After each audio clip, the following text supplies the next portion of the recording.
ഇനിയും ഒരുപാട് കഥകൾ കഥകളെന്ന് പറയാൻ പറ്റില്ല, സംഭവങ്ങൾ, വസ്തുതകൾ പുറത്തു വരാനുണ്ട് സ്മൃതി.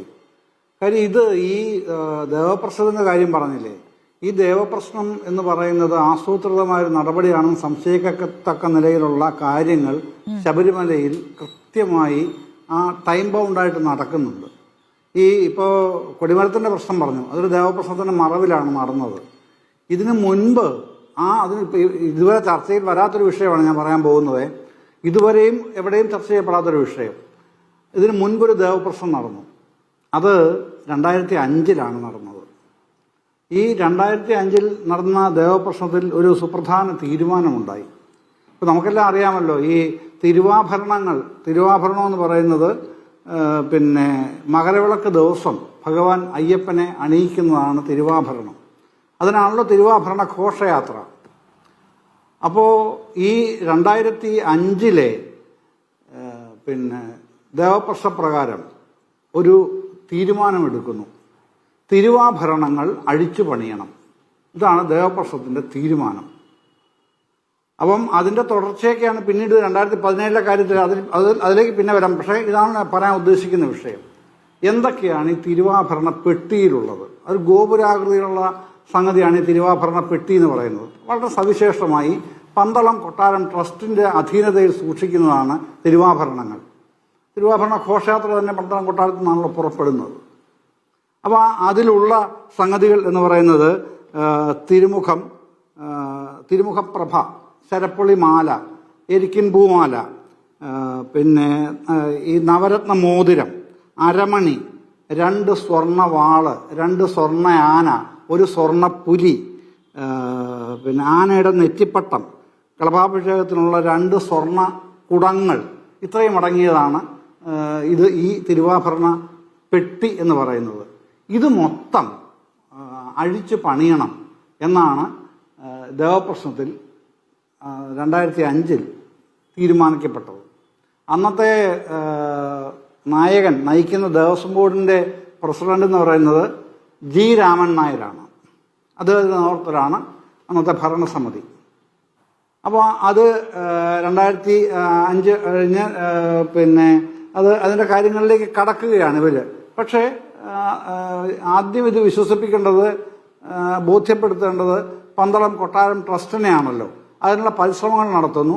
അപ്പോൾ ഇതിന്റെ ബാക്ക്ഡ്രോപ്പ് എന്ന് പറയുന്നത് ഒരു പ്രധാനപ്പെട്ട വേറൊരു സാധനമുണ്ട്. നിൽക്കുന്ന ഇയാൾ 2007 പോറ്റി അവിടെ വരുന്നതെന്ന് പറയുന്നെങ്കിലും 2004 മുതൽ ഇയാളുടെ സാന്നിധ്യം ശബരിമലയിലുണ്ട്. അത് പലരും തിരിച്ചറിഞ്ഞിട്ടുണ്ട്. SITക്ക് അത് അറിയുകയും ചെയ്യാം. അപ്പോൾ ഇയാളുടെ വരവിന്റെ അടുത്ത വർഷമാണ് ഈ പണി തുടങ്ങുന്നത്. ഈ പറയുന്ന ദേവപ്രശ്നം. പക്ഷേ അതിന്റെ ഈ പന്തളം കൊട്ടാരം ട്രസ്റ്റിനെ അത്ര കണ്ടത് ബോധ്യപ്പെടുത്താൻ കഴിയാത്തതുകൊണ്ട് മുമ്പോട്ട് നീങ്ങുന്നു. പക്ഷെ പ്രോഗ്രാം ഇടുന്നില്ല. ഇങ്ങനെയുടെ കീഴിൽ കൊടിയ അഴിമതിയാണ് നടക്കുന്നത് അന്നത്തെ ദേവസ്വം പ്രസിഡന്റിന്റെ കീഴിൽ.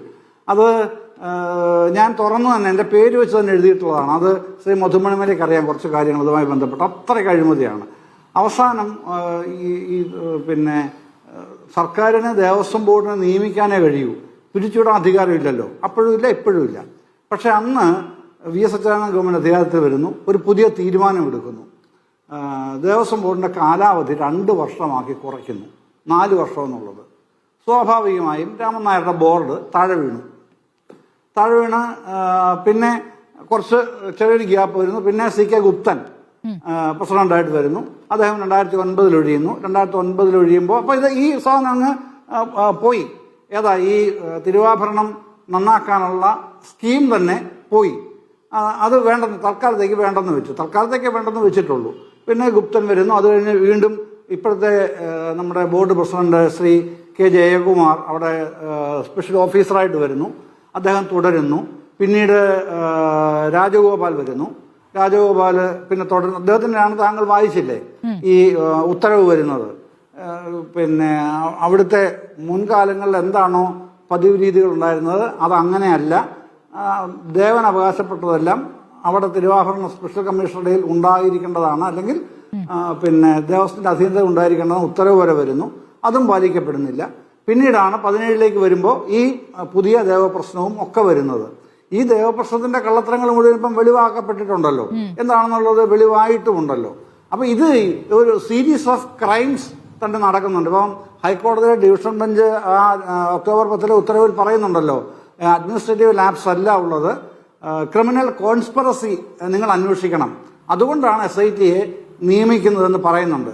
അപ്പോൾ ഒരു ക്രിമിനൽ ഗൂഢാലോചന ഉണ്ട് എന്ന് ഹൈക്കോടതി ഡിവിഷൻ ബെഞ്ചിനെ വ്യക്തമായി ബോധ്യപ്പെടുകയും ആ ബോധ്യപ്പെടുന്നത് ഉത്തരവിലൂടെ വെളിവാക്കുകയും ചെയ്തിരിക്കുകയാണ്. അതാണ് അന്വേഷിക്കുന്നത്. അപ്പൊ ഇവിടം കൊണ്ട് മാത്രം തീരില്ല, അത് പുറകോട്ട് പോകണം. പുറകോട്ട് പോകുമ്പോൾ ഞാനീ പറഞ്ഞതുപോലെ 2005 കാലത്ത് ഈ പറയുന്ന എന്തുകൊണ്ടാണ് തിരുവാഭരണം നന്നാക്കാനായിട്ട്, പുനർനിർമ്മിക്കാനായിട്ട് അല്ലെങ്കിൽ തന്ത്രിയുടെ തന്ത്രമായി ഇവിടെ ദേവപ്രശ്നം അവിടെ ഉപയോഗിക്കപ്പെടുമ്പോൾ യഥാർത്ഥത്തിൽ ദേവപ്രശ്നം വേറെയും ചെയ്യുന്നുണ്ടാകുമല്ലോ, അതുകൂടി ഇപ്പോൾ കുഴപ്പത്തില്ല. അപ്പൊ ദേവപ്രശ്നം എന്ന് വെച്ചാൽ ഒരു കുതന്ത്രമാണ് എന്ന രൂപത്തിൽ വ്യാഖ്യാനിക്കപ്പെടുമോ എന്ന സംശയം കൂടിയുണ്ട്.